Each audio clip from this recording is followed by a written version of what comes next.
Video কিন্তু দুই ভাবে ভাইরাল হয়। একটা হচ্ছে আপনি ভিডিওটা আপলোড করার সাথে সাথে ভিডিও ভাইরাল হয়, আরেকটা হচ্ছে আপনি আপলোড করার কিছুদিন পর থেকে ভিডিওটা ভাইরাল হয়। সুতরাং কেউ ভিডিওটার ভিউজ কম দেখে ডিলিট করে দিবেন না। শীতের সকালে গরম গরম ভাতের সাথে গরম গরম বেগুন ভাজা খেতে কে কে বেশি পছন্দ করেন? আমি তো অনেক বেশি পছন্দ করি। মাছ মাংস ভাত দিয়ে এই বেগুন ভাজা দিয়ে পেট ভরে খেতে পারবো, সাথে একটু পেঁয়াজ ভাজা, সাথে একটু মরিচ তো থাকবেই। অনেকে আমার রান্নার ভিডিওগুলো অনেক বেশি পছন্দ করেন, অনেকে তো বলেই ফেলেন আপু কি কথা শুনবো, আমি তো রান্নাই দেখছি সারাক্ষণ। তো অসংখ্য ধন্যবাদ। আজকে তাদের জন্য একটা ছোট্ট ভিডিও শেয়ার করব। এটা কোনো রেসিপি না, রান্না বান্না মূলত সবাই পারে, আমি যেভাবে রান্না করছি এটাই দেখাচ্ছি আর কি। আর সাথে শেয়ার করব হচ্ছে কিভাবে ভয়েস এডিট করবেন, এটা আমি শেষে বলে দিব। কবুতরটা আমি প্রথমে এখানে 2টা কবুতর নিয়েছিলাম, আর পেঁয়াজ রসুনটার সাথে সাথে কবুতরটা একটু ভাজতে দিয়ে দিলাম। এভাবে একটু বেশিক্ষণ ভেজে নিলে না কবুতরটা আর হচ্ছে গন্ধ করে। তো আমি হচ্ছে কিছুক্ষণ ভেজে তারপর এখানে আমি দিয়ে দিলাম জিরা বাটা, তারপরে দারুচিনি, এলাচ, গরম মশলাগুলো আমি চেষ্টা করি পাটা একটু বেটে দেওয়ার জন্য, এতে করে কিন্তু তরকারি ফ্লেভারটা অনেক বেশি ভালো লাগে। তারপর আমি অল্প অল্প করে মরিচ, লবণ, হলুদ, ধনিয়া গুঁড়া সবকিছু দিয়ে দিলাম। তারপর মশলাগুলোর সাথে কবুতরটা আমি প্রায় আরো 10 মিনিটের মতো কষিয়ে নিয়েছি। কবুতরের মাংসটা না যত বেশি কষানো হয় ততই বেশি ভালো লাগে, কোনো গন্ধও থাকে না। তারপর আরেকটু পানি দিয়ে আরো কিছুক্ষণ রান্না করে নিলাম, ব্যাস হয়ে গেছে। আর সাথে একটু প্লেন পোলাও রান্না করে নিয়েছিলাম। এই যে এখন খাওয়ার জন্য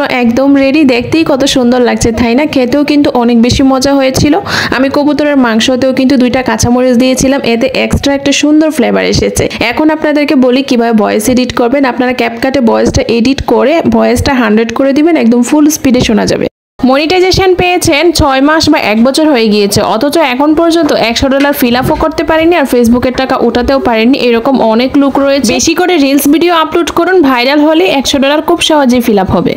কখনো কাউকে দেখে হিংসে করবেন না, তাকে হিংসে না করে তাকে অনুপ্রেরণা দিন যাতে সামনের দিকে সে এগিয়ে যেতে পারে। এতে আপনারই লাভ হবে, আপনাকে আল্লাহ উপরে উঠিয়ে দিবে। আমি এখানে যে স্ক্রিনশটটা এড করে দিয়েছি, এই ভিডিওটাতে আমার ভিউ হয়েছে 9,31,000। এই ভিডিওটা থেকে আমাকে $60 দিয়েছে, আর 119 টাকা করে হিসাব করে দেখেন আপনারা $60 সমান কত। একটা ভিডিও থেকে যদি এতগুলো টাকা আসে, হিসাব করেন মাসে যদি 15-20টা ভিডিও ভাইরাল হয় তাহলে কি হবে? আপনারা নিরাশ হবেন না, কাজ করে যান। ফেসবুক কিন্তু নিজেই বলে দিয়েছে আপনারা রিলসগুলো কত সেকেন্ডে রাখবেন। ফেসবুক বলেছে আপনাদের রিলসগুলো 15 সেকেন্ড থেকে 1 মিনিটের ভিতরে রাখতে হবে। এটা আপনি যে কোনো টাইম দিতে পারেন, তবে 1 মিনিটের ভিতরে।